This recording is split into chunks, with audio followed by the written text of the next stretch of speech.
సంవత్సరాల తరబడి ఎన్ని మందులు వాడినా మీ మోకాల నొప్పులు తగ్గట్లేదా? ప్రాణ పెయిన్ క్లినిక్ లో అత్యాధునిక చికిత్స. నమస్తే, వెల్కమ్ టు సుమన్ టీవీ. సమాజంలో చిన్నారులకు మహిళలకు రక్షణ ఎక్కడుంది?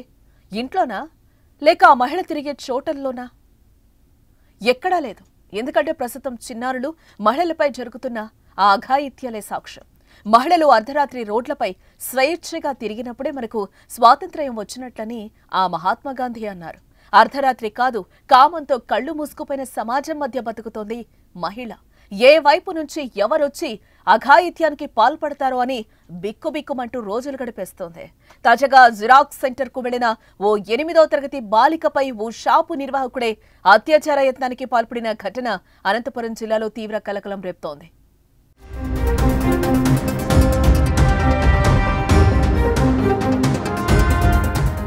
అనంతపురం జిల్లా సింగనమల నియోజకవర్గం నార్పల మండల కేంద్రంలో నాగరాజు అనే వ్యక్తి జిరాక్స్ సెంటర్ నిర్వహిస్తున్నాడు. ఆ జిరాక్స్ సెంటర్ కు 8వ తరగతి చదువుకునే ఓ బాలిక వెళ్లింది. మాయమాటలు చెప్పి బాలికపై నాగరాజు అత్యాచార యత్నానికి ప్రయత్నించాడు. భయాందోళనకు గురైన ఆ బాలిక వెంటనే ప్రతిఘటించింది. గట్టిగా కేకలు వేయడంతో చుట్టుపక్కల ఉన్నవారు స్థానికులు అప్రమత్తమై బాలికను రక్షించారు.